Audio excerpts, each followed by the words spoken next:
Bienvenue à toutes et à tous pour ce nouveau webinaire dans le cadre de la veille sur le véhicule électrique et sur l'e-mobility. Donc exceptionnellement, je remplace Gaël Guégan là, qui a un empêchement pour l'animation de ce webinaire, mais la parole sera donnée aujourd'hui essentiellement à David Rigel, donc notre expert de Mulhouse, du CETI Mulhouse, qui va nous parler donc des pompes à chaleur dans l'automobile. Comme d'habitude, donc ce webinaire sera enregistré. Vous aurez accès, alors peut-être après l'été, au replay et puis au support de présentation qui va être projeté aujourd'hui. David va parler à peu près pendant 45 minutes et comme d'habitude, vous pourrez poser vos questions dans le chat au fur et à mesure de sa présentation et on essayera, lui et moi, surtout lui, d'y répondre en Pas de fin de souci. webinaire. Voilà. Donc bonne écoute à tous. Et puis David, c'est à toi pour la présentation de ce webinaire assez riche, assez dense, avec beaucoup d'illustrations. Et on va parler évidemment automobile et un petit peu chaleur. Très bien. Bonjour à tous. Normalement, l'écran doit être partagé, hein, Parfait. parfait, oui, très bien. Alors, je me présente rapidement. Donc, moi, je suis David Rigel. Donc, je suis chef de projet au CETIM de Mulhouse, donc au pôle Multiphysical Engineering. Et je m'occupe notamment de la gestion de projets de qualification de composants pour l'industrie, hein, notamment automobile, mais aussi de projets en lien avec le mobility. Et en fait, juste pour poser un petit peu le contexte, en fait, pourquoi cette veille? En fait, on a engagé cette veille sur les pompes à chaleur pour les véhicules électriques afin de monter en compétence sur ce sujet-là et de pouvoir proposer à nos cotisants des solutions, hein, de test ou d'accompagnement à des développements sur le sujet. Alors, cette veille a été préparée par notre pôle VTS, hein, donc veille technologique et scientifique, hein, donc avec mon collègue Gaël Guégan, qui malheureusement n'a pas pu être présent aujourd'hui, et puis donc avec l'appui d'un cabinet d'experts qui s'appelle HMR. Donc Alors, HMR qui est un des cabinets qui intervient souvent dans les webinaires sur le véhicule électrique. c'est ça.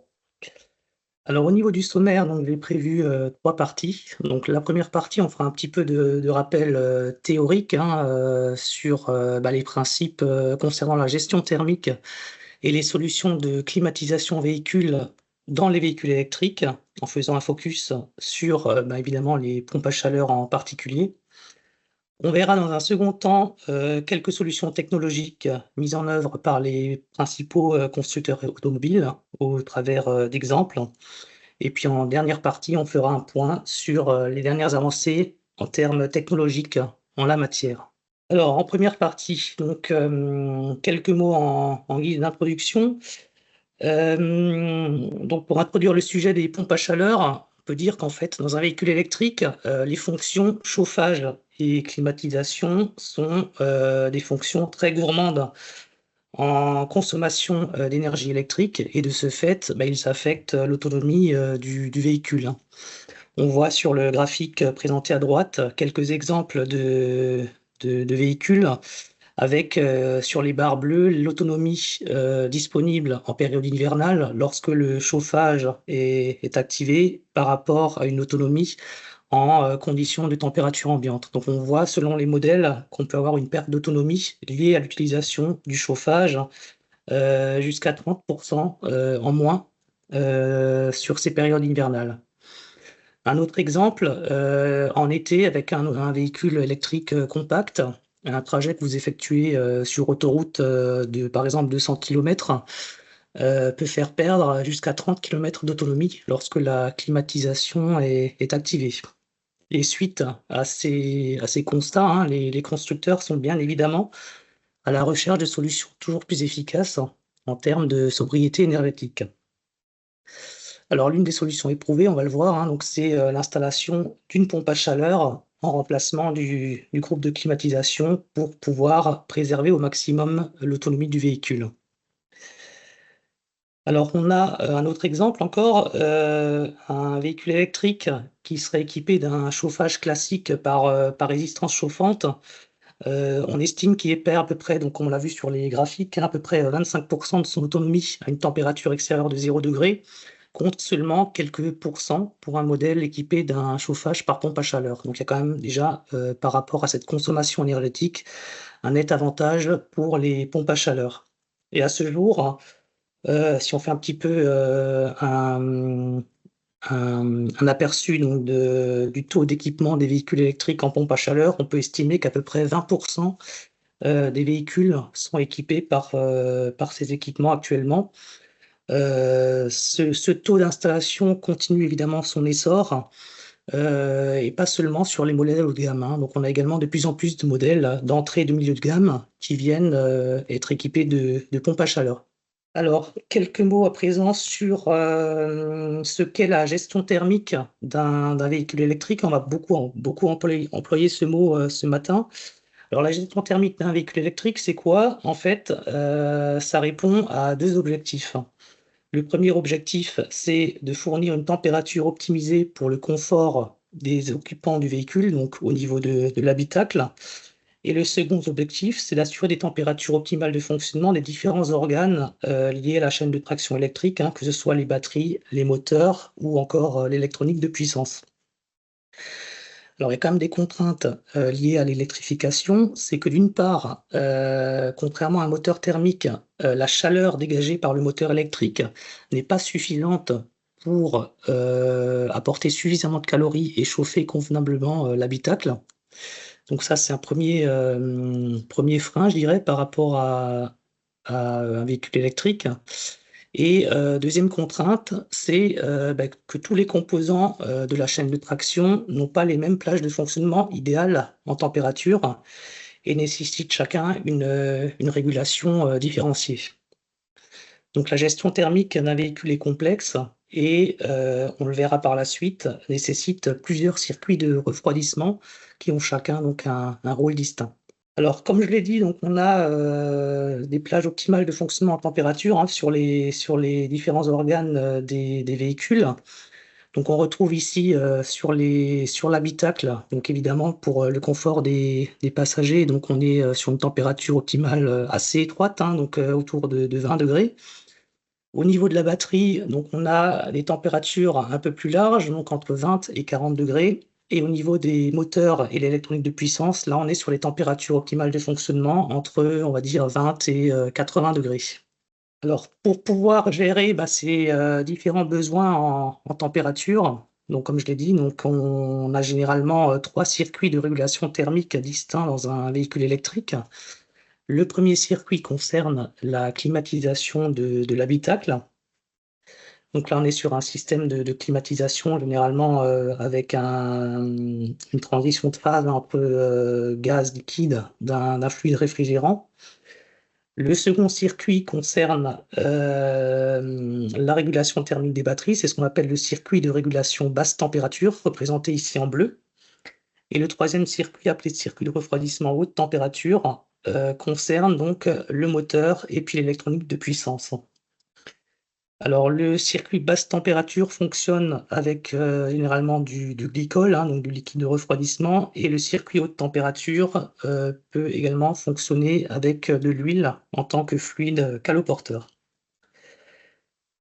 On a également des liens entre les circuits, hein, puisque, dans la plupart des architectures, le circuit donc de climatisation, et de refroidissement basse température, donc le circuit bleu et vert, sont, reliés entre eux par l'intermédiaire d'un échangeur qu'on appelle le chiller et qui permet des échanges de température et de flux de chaleur entre ces 2 circuits. Et on a également, on le verra aussi par la suite, dans certains circuits, notamment le circuit batterie, des résistances chauffantes électriques additionnelles qui permettent de chauffer rapidement le fluide au démarrage en hiver et d'atteindre rapidement les températures, optimales de fonctionnement de la batterie. On a la même chose dans le circuit de climatisation avec une résistance chauffante qu'on appelle une PTC et qui permet au démarrage du véhicule en hiver de, démarrer rapidement, avec une température, agréable pour les occupants. Alors au niveau de la climatisation maintenant, donc on a, 2 types de systèmes qui coexistent, hein, actuellement dans les véhicules. Donc le système classique, donc c'est le système qu'on appelle le groupe HVAC, qui est généralement associée à une PTC, hein, donc cette fameuse résistance chauffante dont je viens de parler et qui est représentée ici en bas à gauche sur l'image. Alors le principal désavantage de ce groupe de climatisation, c'est, comme on le voit sur l'image en haut à droite, c'est qu'il a un encombrement et une masse élevée. Hein, donc ça va un petit peu à l'encontre, hein, des contraintes actuelles dans les véhicules qui imposent en fait, des réductions de masse et puis des encombrements de plus en plus réduits. Ce groupe de climatisation, comme on l'a vu, est souvent même de façon indispensable associé à une PTC, donc cette fameuse résistance chauffante, pour, comme je le disais, pallier le manque d'énergie thermique disponible au niveau du moteur électrique pour chauffer l'habitacle. Et donc cette PTC, c'est un gros consommateur d'énergie, hein, électrique lorsqu'elle fonctionne. On a à peu près 3 à 4 kilowatts de puissance consommée au démarrage et 2 à 2,5 kilowatts en régulation, ce qui génère, lorsqu'elle est utilisée de façon assez poussée, jusqu'à 50% d'autonomie de perte en hiver, lorsque l'habitacle est chauffé de façon assez poussée. Alors le deuxième système, donc plus récent, hein, donc c'est le système de pompe à chaleur. Donc comme on le voit sur l'image en haut à droite, on a une solution qui est quand même beaucoup plus compacte. Le principal intérêt aussi de la pompe à chaleur, donc c'est son fonctionnement réversible, puisqu'en fait le même équipement peut à la fois assurer une fonction de refroidissement comme un groupe de climatisation classique, mais aussi de chauffage. Donc on parle de climatisation réversible. La pompe à chaleur, généralement, est quand même moins énergivore que la solution classique. On a jusqu'à 25% d'autonomie supplémentaire, hein. Ça, c'est des données qui ont été diffusées par Bosch. Puisque là, on a en fait le seul consommateur principal d'énergie d'une pompe à chaleur, c'est le compresseur, hein. On le verra par la suite. Et contrairement à une PTC, donc qui consomme jusqu'à 2,5 kilowatts en période, en, en, en régulation, la pompe à chaleur, en fait, consomme beaucoup moins puisqu'on a une consommation entre 500 et 1500 watts une fois le système régulé. Un autre avantage principal de la pompe à chaleur, c'est son très bon rendement, puisqu'en fait, une pompe à chaleur peut générer plus d'énergie thermique que l'énergie électrique nécessaire à son fonctionnement.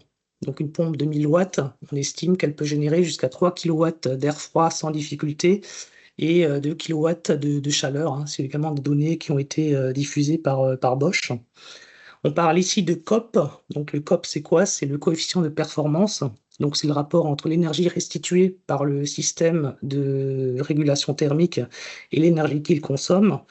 Donc sur une solution HVAC avec PTC, donc là on a un coefficient de 1, puisque généralement l'intégralité de l'énergie électrique consommée par la PTC est restituée sous forme de chaleur, hein, sous forme d'effet Joule.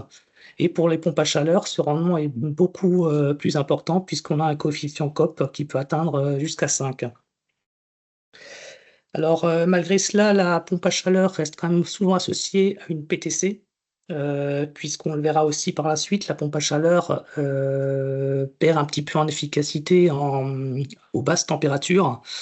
Et pour pouvoir atteindre rapidement la température demandée dans l'habitacle en période froide, généralement, c'est quand même une PTC qui prend le relais, notamment au démarrage du véhicule. Alors, quelques mots maintenant sur le principe de fonctionnement d'une pompe à chaleur. Alors, je ne vais pas forcément faire un cours de thermodynamique ce matin, mais pour vous donner quand même quelques éléments. Ce qu'il faut savoir, c'est que la pompe à chaleur, en fait, c'est une solution qui est quand même déjà relativement éprouvée, hein, puisqu'elle a été installée maintenant dans le premier véhicule qui était la Nissan Leaf, il y a une dizaine d'années, en 2013. Comme les systèmes de climatisation classiques HVAC, la pompe à chaleur fonctionne sur le principe des compressions et détentes adiabatiques de fluide. En fait, lorsqu'un fluide se détend ou se comprime rapidement sans l'échange de chaleur avec les milieux extérieurs, en fait, il génère de la chaleur lorsqu'il se comprime et il absorbe de la chaleur, donc il génère du froid lorsqu'il se détend. Donc on retrouve sur l'image en bas à gauche, hein, les principaux composants d'un système de climatisation, donc avec l'élément central qui est le compresseur, qui fait transiter le fluide frigorigène à travers des échangeurs, que ce soit le condenseur ou l'évaporateur. Et puis, il y a un deuxième élément important qui est ici le détendeur, qui permet donc la détente du gaz et puis la génération de froid. En rouge, sur le schéma, on a également cette fameuse PTC qui est représentée, donc qui assure le chauffage en période froide. Alors, au niveau du principe de fonctionnement, en quelques mots, donc, dans un premier temps, en fait, qu'est-ce qui se passe? En fait, le fluide est compressé au niveau du compresseur, sous forme, alors il est sous forme vapeur. Donc là, on passe à un fluide relativement chaud, donc à 80 degrés, à pression relativement élevée, donc 10 à 30 bars. Ce fluide chaud, en fait, ou ce gaz chaud plutôt, passe à travers un condenseur. Et donc le condenseur, en fait, son objectif, c'est d'une part de le refroidir un petit peu et de le laisser en fait toujours à haute pression. Ce liquide haute pression un petit peu refroidi passe ensuite à travers un détendeur et en fait ce détendeur vient abaisser de façon brutale la pression du liquide et donc génère ce froid. Le liquide basse pression, donc à une température très basse, qui peut atteindre les moins 30 degrés, et une pression également qui est devenue très basse, puisqu'on est revenu à 3 bars. Donc on a perdu plus de 20 bars dans la transformation. Le liquide basse pression passe ensuite à travers un évaporateur qui le transforme en fait en vapeur basse pression. Et cette vapeur basse pression repasse dans le compresseur pour être recomprimée sous forme de vapeur haute pression avant de redémarrer un cycle suivant. Bon. Alors, dans une pompe à chaleur, l'élément central pour pouvoir assurer cette réversibilité, en fait, c'est la vanne 4 voies. Donc, la vanne 4 voies, excusez-moi.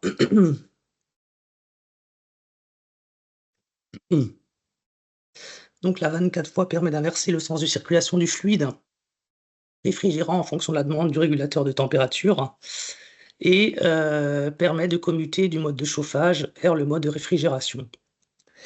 Donc la décharge de gaz chaud est envoyée depuis le compresseur suivant la position de la vanne, soit vers l'échangeur de chaleur de l'unité extérieure en mode climatisation, ou soit vers l'échangeur de chaleur de l'unité intérieure, donc c'est l'habitacle, en mode chauffage. Alors on voit ici sur ce slide l'exemple du fonctionnement dans les deux modes pour la Renault Zoé qui est équipée d'une pompe à chaleur. Donc en mode climatisation, en fait, le fluide chaud donc, arrive en sortie de compresseur, donc ici numéro 2, vient traverser un premier échangeur et un deuxième échangeur au niveau de la face avant du véhicule. Donc le gaz, enfin le liquide se refroidit et vient passer à travers un détendeur, donc au niveau du repère numéro 6. Donc le liquide se détend sous forme de gaz et génère donc du froid qui est diffusé à travers un pulseur, ici numéro 9, à travers donc l'évaporateur numéro 5 dans l'habitacle. Et le gaz froid revient à travers un filtre vers le compresseur pour redémarrer un nouveau cycle. En mode chauffage, donc qu'est-ce qui se passe? Donc là, en fait, c'est l'air chaud, enfin oui, c'est le liquide chaud issu du compresseur qui, en passant à travers le condenseur numéro 4, vient chauffer l'habitacle, puisque là, on vient pulser de l'air à travers ce condenseur chaud pour réchauffer l'air et le diffuser dans l'habitacle. Et l'air chaud vient le fluide chaud vient se refroidir à travers le radiateur avant du véhicule, avant de se détendre et puis de revenir dans le compresseur. Alors les pompes à chaleur, malgré cela, présentent quand même quelques inconvénients, donc le plus contraignant d'entre eux, c'est que son efficacité n'est optimale que dans une plage de température limitée, donc généralement on en parle entre -10 et 30 degrés. Donc notamment lors des périodes de grand froid, elle n'offre pas toujours les performances attendues. Donc, en fait, pour pallier cette inertie thermique importante à basse température, comme on l'a vu, c'est souvent une PTC qui vient prendre le relais.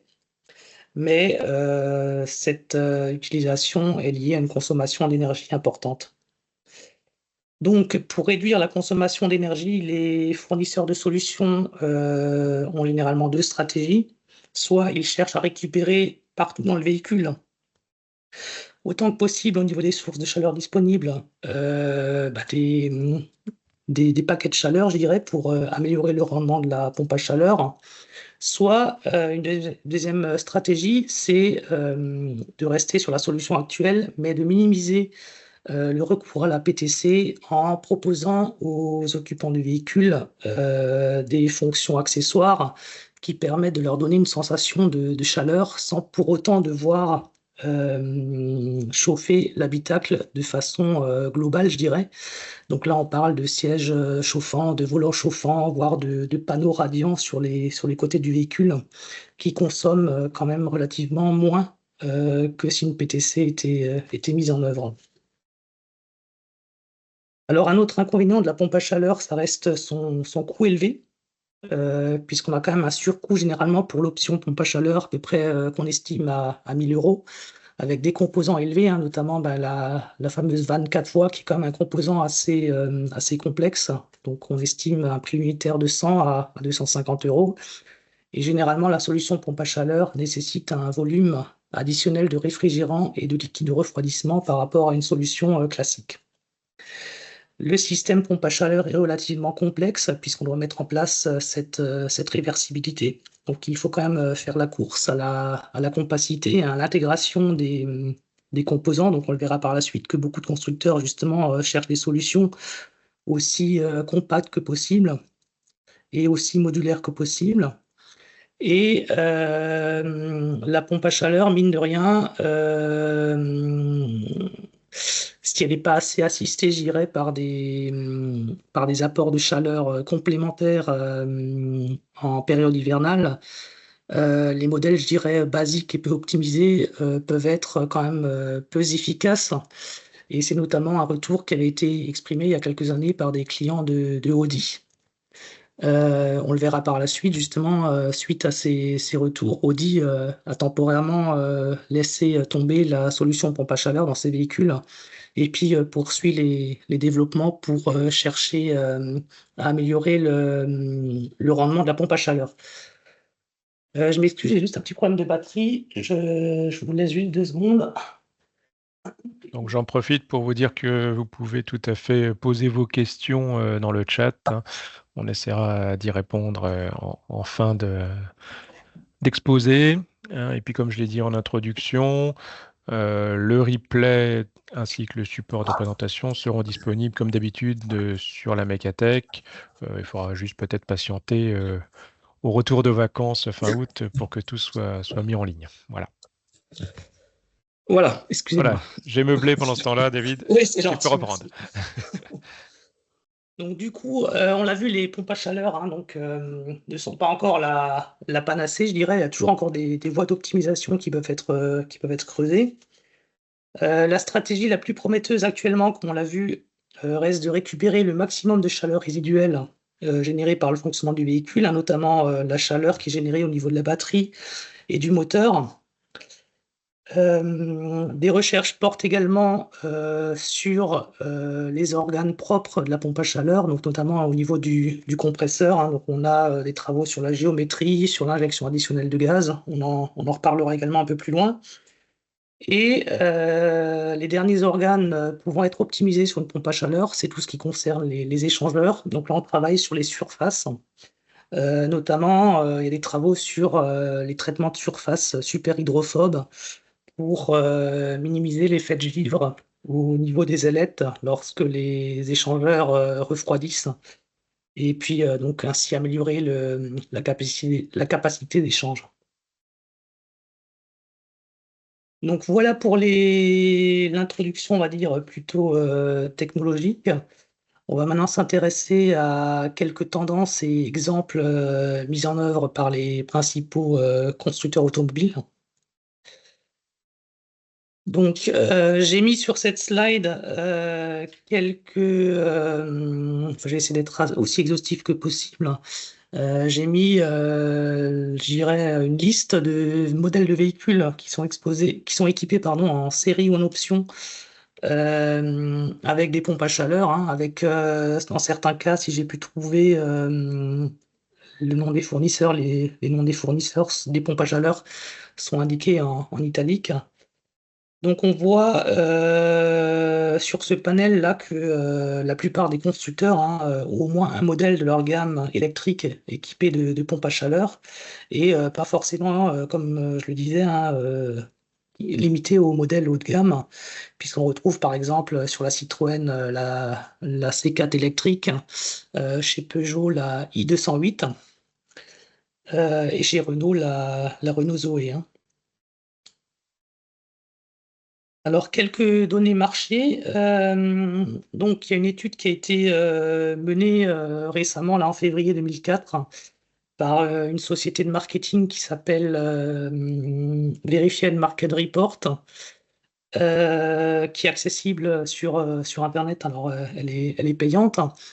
Mais il ressort notamment de cette étude que la taille du marché des pompes à chaleur pour les véhicules électriques est estimée en 2023 à 1 milliard de dollars et que cette taille de marché ou ce chiffre d'affaires devrait décupler d'ici 2030 pour atteindre 10 milliards de dollars. Alors, qu'est-ce qui explique cette croissance? D'une part, c'est l'adaptation croissante hein, des véhicules électriques par la population. C'est également la capacité donc, des pompes à chaleur à réduire considérablement la consommation d'énergie par rapport au système traditionnel. Et puis, c'est aussi les dernières innovations de ces dernières années qui ont permis aux pompes à chaleur quand même d'être beaucoup plus efficaces que les premières séries qui étaient mises sur le marché. Et puis de plus en plus, les constructeurs automobiles collaborent avec des fournisseurs pour justement travailler ensemble sur l'intégration de pompes à chaleur dans les véhicules et ainsi gagner en temps de développement et puis en compacité dans les véhicules, ce qui permet aussi d'avoir des solutions optimisées et moins coûteuses. Alors au niveau des constructeurs, donc au niveau de chez Tesla par exemple, cette solution de pompe à chaleur est proposée dans presque tous ces véhicules, hein. Donc là, on va présenter par la suite la technologie Octovalve qui est mise en avant par Tesla et qui se base sur une double vanne 4 voies. La pompe à chaleur est également intégrée dans la majorité des modèles de fabrication asiatique. Le précurseur étant, comme on l'a vu, hein, la Nissan Leaf en 2013. Et d'autres constructeurs tels que Hyundai et Kia ont également franchi le pas. Au niveau des constructeurs français, ces derniers ne sont pas en reste, puisque Stellantis poursuit hein, l'intégration de pompes à chaleur dans ses modèles, notamment dans les grandes séries telles que l'i208 ou l'i308. Renault a déjà franchi, lui, une étape supplémentaire par la suite du constat qu'il a fait que les pompes à chaleur n'étaient pas assez efficientes pour les longs trajets sur voie rapide. Il a déjà proposé une solution qui intègre cette fameuse récupération de chaleur des composants de la chaîne de traction. C'est le cas notamment dans la Mégane E-Tech. Alors, les constructeurs allemands suivent quant à eux des voies un peu différentes. BMW et GM poursuivent, comme les autres constructeurs, des travaux de développement pour améliorer l'efficacité de la pompe à chaleur. Par contre, Audi et Volkswagen ont, pour le moment, je pense temporairement, hein, suspendu l'intégration de pompes à chaleur, notamment sur leur plateforme MEB. Et ils sont revenus pour le moment à une solution classique hein, avec groupe de climatisation HVAC associé à une PTC. Alors, ils mettent en avant par rapport à ça un problème d'approvisionnement des composants, mais si on lit un petit peu la presse, on se rend compte qu'il y a également des retours clients derrière qui étaient insatisfaits quant à l'efficacité de la solution pompe à chaleur par rapport à son prix assez élevé. Et donc actuellement, Audi et Volkswagen poursuivent leurs études pour le moment. Alors, BMW pardon, et GM travaillent aussi sur l'optimisation de l'efficacité. Pareil, en récupérant la chaleur à la fois issue des moteurs et également de la déshumidification. Donc ça, c'est le cas en hiver, lorsqu'on démarre la voiture qui est restée dehors toute la nuit. Pour enlever la buée, en fait, le désembuage génère de la chaleur qui est récupérée et qui sert aussi à assister la pompe à chaleur pour lui conférer un meilleur rendement dès le démarrage. Donc là, notamment, c'est le cas de la plateforme Ultium de GM qui indique que sa pompe à chaleur avec cette technologie peut générer jusqu'à 6 kW en sortie pour 1 kWh investi. Alors sur ce tableau, je ne vais pas forcément rentrer dans les détails, hein, parce qu'on n'a pas forcément le temps ce matin, mais on voit en fait l'évolution de l'état de la recherche, hein, des différents, enfin des principaux constructeurs automobiles, avec des pompes à chaleur de première génération qui concernaient donc pompe à chaleur plus chauffage PTC. Et la plupart des constructeurs sont déjà passés à une deuxième génération avec cette réutilisation de chaleur additionnelle d'autres sources de chaleur dans le véhicule. Je vous laisserai regarder ces slides en détail sur la présentation qui sera diffusée par la suite. Alors au niveau des constructeurs, donc on a la solution donc, Tesla donc, qui est basée sur la technologie Octovalve qui est brevetée. Donc en fait, cette solution est présentée par Tesla comme le système de gestion thermique le plus révolutionnaire. Il a été développé notamment pour le modèle Y. Il utilise le principe de récupération de chaleur additionnelle et en fait, il est basé non pas sur 3 circuits, mais sur 4 circuits qui viennent capter les flux de chaleur dans les différents organes du véhicule. Et ces 4 boucles, ces 4 circuits sont reliés entre elles au moyen d'une double vanne 4 voies qu'on appelle donc l'octovalve et qui permet donc de gérer 15 modes de fonctionnement différents, dont 12 modes de chauffage et 3 modes de refroidissement. Alors Tesla prône également avec un haut niveau d'intégration et de compacité, hein, comme on le voit sur la photo en bas à gauche. Donc le module central de cette gestion thermique, comme le dit Tesla lui-même, tient dans une mallette. Et puis on voit sur le petit tableau en fait qu'on a quand même nettement gagné avec cette solution par rapport à d'autres modèles en termes de longueur des tuyaux, en termes de nombre de pièces et en termes de quantité de fluide nécessaire. Alors j'ai mis sur la droite de l'image ici l'ensemble des modes qui peuvent être gérés par la pompe à chaleur, hein. Donc il y a quand même un certain nombre de modes assez conséquents. Je ne rentre pas forcément dans les détails non plus. Alors le principal avantage de la solution Tesla, c'est qu'elle ne nécessite plus de PTC additionnel pour l'apport de chaleur aux basses températures et qu'elle arrive à récupérer la chaleur de 16 sources différentes que j'ai listées ici. Donc on a notamment un mode de fonctionnement qui permet l'utilisation de la chaleur de l'habitacle pour chauffer la batterie lors d'un démarrage en période de grand froid. Donc là c'est pareil, hein, c'est le cas du véhicule garé en hiver lors d'une journée ensoleillée. L'habitacle se chauffe et puis on en profite pour récupérer la chaleur disponible dans l'habitacle pour réguler en température la batterie et avoir ses meilleures performances dès le démarrage. Et inversement, Tesla utilise la masse thermique de la batterie pour stocker la chaleur récupérée et pouvoir la restituer dans l'habitacle en cas de besoin. Alors chez Nissan, on a également une technologie qui est gérée par des vannes 2 et 3 voies, donc il y a plusieurs vannes intégrées dans le circuit, ainsi qu'un double condenseur. Et ici, l'efficacité de la pompe à chaleur est augmentée grâce à l'optimisation de la conception de l'échangeur de chaleur qui permet de réduire la consommation d'énergie et aussi en jouant sur la vitesse de rotation du compresseur par contrôle de température. Hyundai et Kia ont une technologie similaire à Nissan en termes de gestion thermique avec plusieurs circuits et deux pertes électrovannes, 2 et 3 voies. Je ne rentre pas forcément non plus dans les détails. Ici également, on a une photo qui présente la gestion thermique du Hyundai Ioniq 5. Donc là, on voit quand même que par rapport à la solution Tesla, on a quand même une solution qui est moins compacte, avec quand même beaucoup plus de tuyauterie. Donc tous les constructeurs n'ont pas encore atteint le même niveau de compacité. Sur cette slide-là, je ne vais peut-être pas rentrer dans les détails non plus parce que le temps passe assez rapidement. J'avais présenté ici donc les deux modes de refroidissement, hein, pour expliquer un petit peu comment fonctionne le mode de refroidissement et le mode chauffage.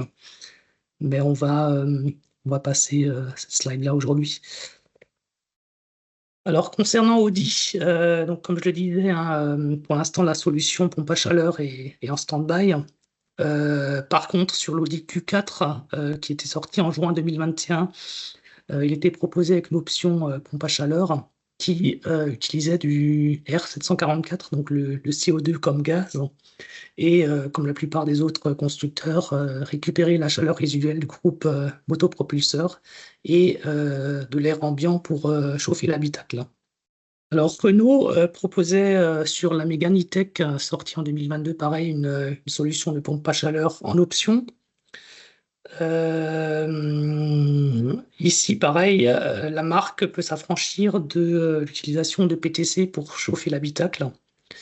Et sa solution, en fait, permet d'atteindre des gains jusqu'à 10% par rapport à un système classique. Alors, Renault a également développé un véhicule de démonstration qui s'appelle Vega Top, dans le cadre d'un programme de recherche qui vise à optimiser thermiquement un véhicule électrique. Et donc là, la stratégie d'économie d'énergie électrique est un peu différente, puisqu'en fait, là, on cherche non pas à optimiser le fonctionnement de la pompe à chaleur, mais on cherche en fait à travailler sur la température ressentie par les occupants du véhicule en optimisant en fait la direction et la vitesse des flux d'air qui sont rafraîchis ou réchauffés. Donc on cherche vraiment à apporter avec le moins d'énergie possible le maximum de chaleur ou d'air frais vers les occupants du véhicule de façon à économiser l'énergie. Pour ce faire, on a également, Renault a également travaillé sur le vitrage. Donc là, on a mis en place sur ce véhicule un vitrage avec un traitement thermique innovant. Et l'ensemble de ces travaux a permis d'économiser 30% de consommation d'énergie par rapport à une solution classique. Voilà. On a également la Renault Fluence Z2. Pareil, c'est un véhicule de démonstration qui est dans le même but, équipé de sièges chauffants et de panneaux rayonnants pour économiser la consommation de la pompe à chaleur et donner aux occupants du véhicule une sensation de confort thermique. Alors, du côté de chez BMW, ici, la gestion thermique de la chaîne de traction est pareil, basée sur une pompe à chaleur qui comprend un module de refroidissement de niveau. Également, 3 circuits de refroidissement chauffage qui sont interconnectés au moyen de vannes électriques, hein, avec un vase d'expansion commun.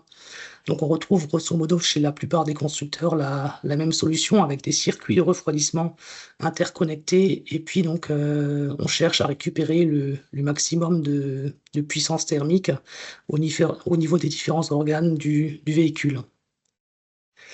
Alors la solution BMW travaille aussi beaucoup sur la récupération de la chaleur ambiante dans l'habitacle, comme je le disais avant, notamment lors des phases de désembuage au démarrage du véhicule. Donc l'air qui est généré, chauffé et récupéré pour venir alimenter donc la pompe à chaleur et améliorer son rendement. Alors BMW travaille également sur ce qu'on appelle la gestion thermique anticipative. Donc par exemple, lorsque le véhicule doit être rechargé et que le système de guidage est activé pour aller vers une borne de recharge, en fait, l'ordinateur de bord envoie un signal à la batterie et met en place un préconditionnement de la batterie à la température idéale pour le chargement de façon, pareil, à économiser la consommation d'énergie. Et enfin, pour terminer, un exemple de BYD avec sa solution implantée sur le véhicule Atto 3. Donc là, on a une solution similaire à la solution Tesla avec des îlots de vannes et différents circuits. Ici, on ne parle pas d'octavalve, mais de nonavalve. On récupère également la chaleur résiduelle de l'environnement et donc l'efficacité thermique est également améliorée avec réduction des pertes d'énergie autant que possible dans les deux modes de chauffage et de refroidissement. Voilà, après avoir présenté ces quelques solutions des différents constructeurs, on va à présent vous présenter les principales tendances technologiques du moment, toujours dans la visée d'améliorer l'optimisation de l'efficacité de la pompe à chaleur. Il reste une dizaine de minutes, David. Donc juste pour introduire le sujet, donc j'ai représenté ici quelques grands noms impliqués dans la production de pompes à chaleur, hein. Donc on retrouve en fait les principaux fabricants au niveau de l'Allemagne, avec des industriels comme Rheinmetall, Mahle, Norma, Bosch, Continental ou encore Schaeffler. En France, on a Valeo et Forvia qui se positionnent sur ces marchés-là. On a également des industriels au niveau nord-américain avec des gens comme Dana, Borg-Warner, Modine et Gentherm.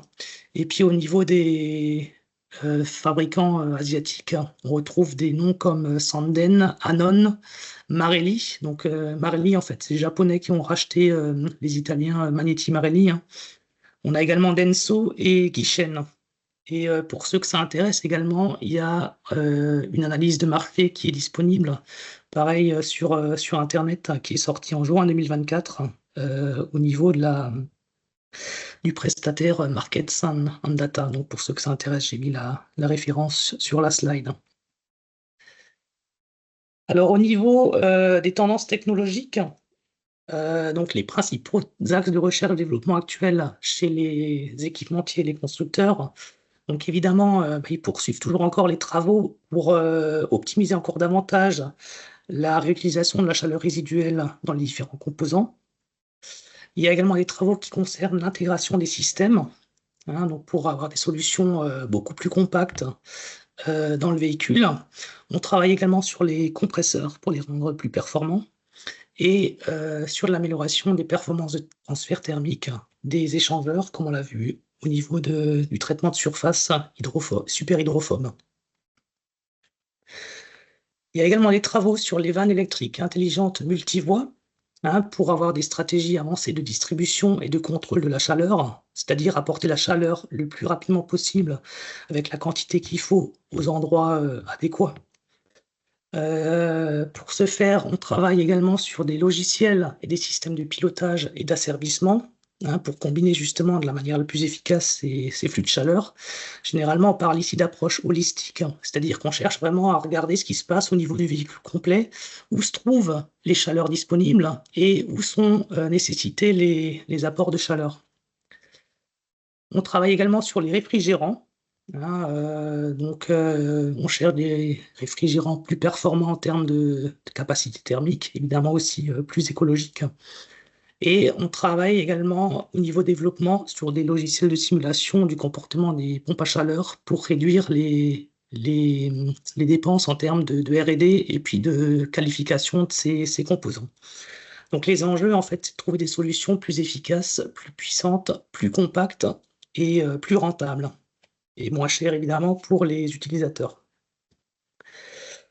Alors là, je vais également aller assez rapidement puisque le temps passe, hein. J'ai présenté quelques solutions constructeurs actuellement en termes d'intégration des composants. Donc Hyundai notamment présente son Coolant Hub. Donc on voit, alors c'est pas forcément très visible, c'est une copie d'une vidéo. On voit sur l'image centrale ici en fait l'ancien circuit avant développement de cette solution modulaire. Et puis à droite, le système entièrement modularisé, avec tous les composants qui se retrouvent au niveau d'un organe central, et donc beaucoup moins de tuyauterie associée. On a une démarche similaire côté Valeo, donc avec, pareil ici, en haut à droite, la solution de refroidissement de gestion thermique initiale, avec en bleu la tuyauterie liée au circuit de refroidissement des organes moteurs et batterie, et en vert le circuit de climatisation donc, de l'habitacle. Et en fait, l'ensemble de ces tuyauteries a été remplacé par l'image en bas à droite, avec une solution beaucoup plus compacte et différents organes qui sont rassemblés dans un même module. Donc là, on associe cette compacité côté Valeo également avec le développement d'un système de pilotage et d'asservissement qui permet de piloter 12 modes intelligents de fonctionnement, hein, et donc qui permet d'avoir une gestion beaucoup plus fine de la thermique du véhicule. Donc là, Valeo a notamment des contrats importants là, depuis 2023 avec des constructeurs chinois, donc notamment Chery et Huawei. Schaeffler, pareil. Alors lui, il va encore plus loin dans l'intégration et dans la compacité, puisqu'en fait, lui réunit dans un système 4 en 1 à la fois le moteur électrique, la transmission, l'électronique de puissance et le module de gestion thermique. Donc là, on a vraiment un module complet, quasiment plug and play. Ce module-là utilise également le R744 pour assurer la réfrigération. Et donc là, comme on le voit, donc là, on a vraiment atteint un niveau d'intégration élevé avec un encombrement très réduit avec l'ensemble des organes principaux de traction et de gestion thermique du véhicule électrique. Alors Mallet, c'est pareil, hein, donc je vais assez rapidement, hein. Donc il a également mis sur le marché un module de gestion thermique qui comprend plusieurs organes. Également pour Marelli, donc là il a mis sur le marché son système ITMM, pareil, hein, donc avec une simplification du système. Et puis Marelli qui annonce une augmentation d'autonomie jusqu'à 20% en conditions hivernales avec ce système combiné à une pompe à chaleur. Elle a également mis en place son Coolant Control Hub, donc qui est pareil, un module centralisé avec des vannes ou les valves multivoies qui permettent de diffuser les flux de chaleur sur les différents organes nécessaires pour une gestion optimisée de la récupération de chaleur et de la régulation des organes en température. Et également donc Rheinmetall qui lui met en avant sa solution complètement préassemblée, déjà remplie avec les fluides et directement plug and play de pompe à chaleur qui vient dans le véhicule se raccorder à un circuit de liquide de refroidissement. Et donc là, il met aussi en avant une puissance frigorifique importante qui peut être atteinte jusqu'à 8 kW en froid et jusqu'à 11 kW en puissance calorifique. Donc c'est quand même une pompe à chaleur qui est relativement puissante. Alors au niveau des compresseurs, quels sont les travaux d'optimisation actuellement? Je vais assez rapidement. Donc ce qu'il faut savoir, c'est que dans un véhicule électrique, le compresseur devient également électrique, donc il n'est plus entraîné par la courroie accessoire. Et donc cette électrification permet un contrôle beaucoup plus fin de la vitesse de rotation du compresseur et donc permet d'optimiser son fonctionnement. Donc dans les véhicules électriques, on a deux types de compresseurs qui existent. Le plus utilisé, c'est le compresseur à spirale. On rencontre également des compresseurs rotatifs à palette dans certains cas. Et ici, les travaux de recherche portent notamment sur l'optimisation de la géométrie des composants du compresseur, donc notamment la forme des spirales, avec également des épaisseurs de parois variables. On joue également, ça c'est Denso qui propose ça, avec l'injection additionnelle de gaz à haute densité en phase de compression. Donc là, lorsque le gaz passe dans les spirales, en fait, on vient additionner du gaz haute pression au travers d'orifices qui sont présents à travers les spirales pour augmenter artificiellement, je dirais, le taux de compression du compresseur et améliorer sa performance. On vient également donc chercher à intégrer le compresseur dans un module complet, comme on l'a vu auparavant. Et puis on vient chercher aussi à profiter de son électrification pour piloter le compresseur à travers des fonctions de contrôle holistiques et prédictives pour, pareil, améliorer l'efficacité et le rendement du compresseur. Sur cette slide que je ne vais pas détailler aujourd'hui, donc j'ai présenté quelques solutions, des principaux équipementiers fournisseurs de compresseurs. Ça, je vous laisserai regarder plus en détail si ça vous intéresse. Au niveau des échangeurs, donc on l'a vu précédemment, donc là les travaux portent notamment sur la capacité d'échange en travaillant sur des traitements de surface, des ailettes qui permettent d'éviter le givrage et ainsi d'augmenter la capacité d'échange de ces échangeurs. On voit sur la photo en haut un échangeur qui est pas traité par ces traitements superhydrophobes. Donc on voit qu'au fur et à mesure des cycles de compression, en fait, le givrage apparaît et donc ça limite la capacité d'échange. Et après traitement, sur les photos en bas à droite, en bas au milieu, les échangeurs donc, ne présentent plus ce givrage et offrent une capacité d'échange améliorée. Pour terminer, donc les autres sujets de développement concernent les réfrigérants. Donc, ce qu'il faut savoir, donc, c'est que le réfrigérant historique, donc le R134A, est interdit depuis 2013 pour les nouveaux modèles, en raison notamment de son impact environnemental, puisqu'il contribue à l'effet de serre, mais aussi de sa toxicité pour les personnes.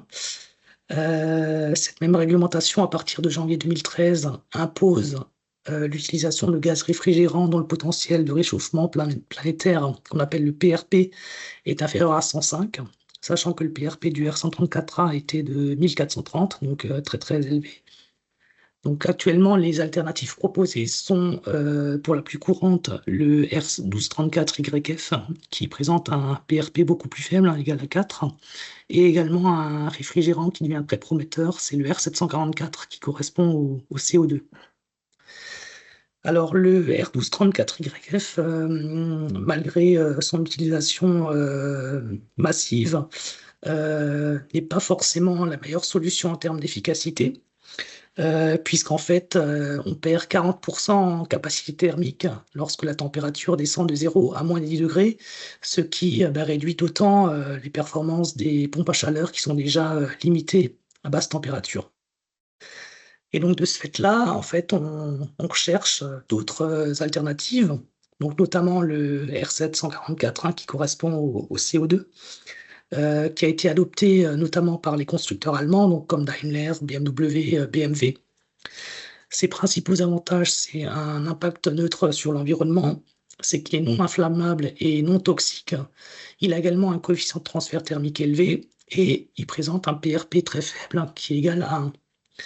Son principal inconvénient, par contre, c'est qu'il utilise une pression de travail élevée et donc ça nécessite de reconcevoir tous les organes tels que les compresseurs, les tuyaux, les vannes et les capteurs. Donc ça entraîne à la fois des coûts pour ces nouveaux développements, pour la fabrication, et également donc ça génère donc des masses plus élevées dans les véhicules. Par contre, la tendance des experts laisse penser que ce gaz, donc le R744, devrait devenir le gaz le plus utilisé dans le futur. Il y a également des travaux qui se font sur des mélanges de gaz pour essayer d'optimiser les capacités thermiques. Donc là, on parle de R457C et de R474A. Avec toujours les mêmes enjeux, c'est de trouver des gaz moins chers, parce que les gaz, quand vous faites des recharges en gaz, généralement, c'est assez cher. C'est d'avoir des meilleures performances en termes de capacité thermique et évidemment de conserver un impact environnemental aussi minime que possible. Voilà, j'en arrive donc à la conclusion